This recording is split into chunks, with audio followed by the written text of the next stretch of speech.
رجال اسمه عبد الله الحملي، معه 2 أولاد أحمد ومحمد.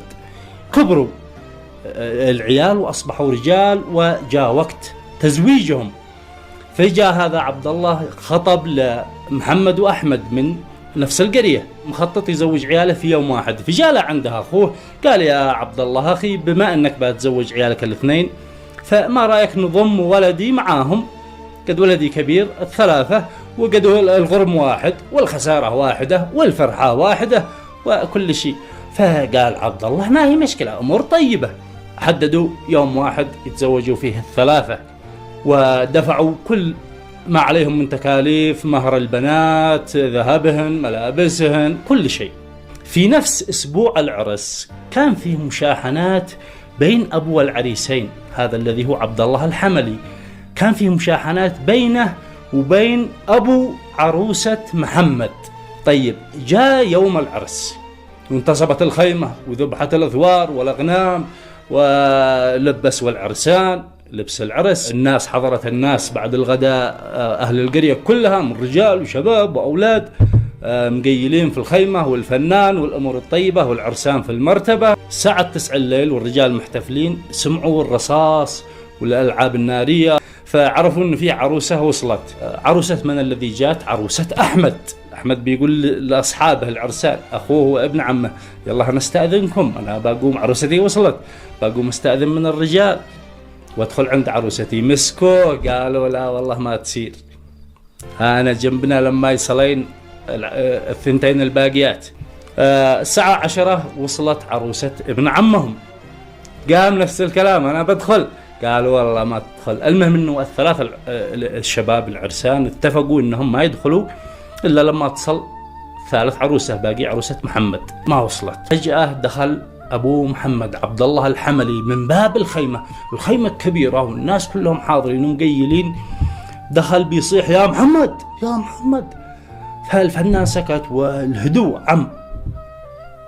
محمد قام يشوف الشبوه بيقول له إذا أنت ولدي طلقت، إذا أنت ابني طلقت يا استغرب الناس، صلى على النبي، ايش يطلق عاد العروسة ما قد وصلت؟ وطبعا قد عقدوا بس ما قد جات العروسة. محمد قام مسنب متوتر، وابوه بيعيد الكلام إذا أنت ولدي طلقت، إذا أنت ولدي طلقت. فالعريسين بيسدوا لك في محمد. محمد بعد يداتهم وقال هي طالق. قال عبد الله الحملي بالثلاث يا محمد، بالثلاث يا محمد. قال محمد هي طالق بالثلاث. طلقها محمد والدموع من عيونه والدموع على خدوده. ايش حصل بين عبد الله الحملي وابو البنت وليش جاي يقول له يطلق؟ حصل بينهم استفزاز وما ادري ايش، وتقريبا ابو العروسه حلف انها ما تنزف. المهم فتوتر وعناد،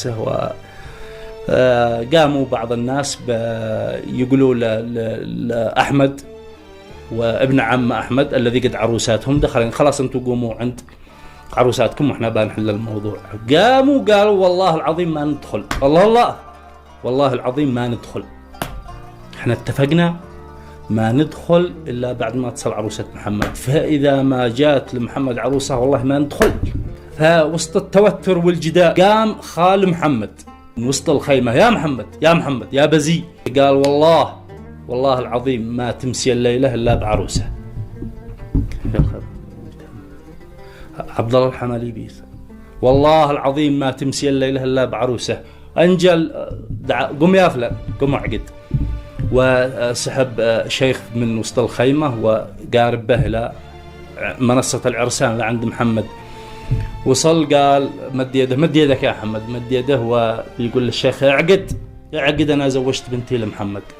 الخال بيقول للشيخ قل لي زوجتك ابنتي. قال قل زوجتك ابنتي، قال زوجتك ابنتي. قل له، يقول وأنا قبلت، قال وأنا قبلت. عقد له هذيك اللحظة، وبعد ما عقد له الناس مستغربين ومتعجبين ومفتخرين بموقف الخال هذا. ايش قال الخال؟ قال اسمع يا محمد، والناس كلهم بيسمعوا، اسمع يا محمد، دموعك أثرين فيني، وموقف أصحابك وفاهم الذي حلفوا ما يدخلوا عند عروساتهم إلا لما تدخل لك عروسة أثر فيني. فحبيت اني خارج الموقف، فبنتي اغلى من روحي واغلى من حياتي، وما جيت ادلها او ابيعها لك، لا انا زوجتك وعقدت لك عليها وبازفها لك الان، مخارجة للموقف. وبكرة تشتي تطلق طلقت، تشتي تزوجها اسبوع وتطلق طلقت بعد اسبوع، تشتي تطلق بعد خذ براحتك، ما حولك ملامة ولا عليك شيء. هذا الموضوع مخارجة، موقف عسر، موقف بطولي.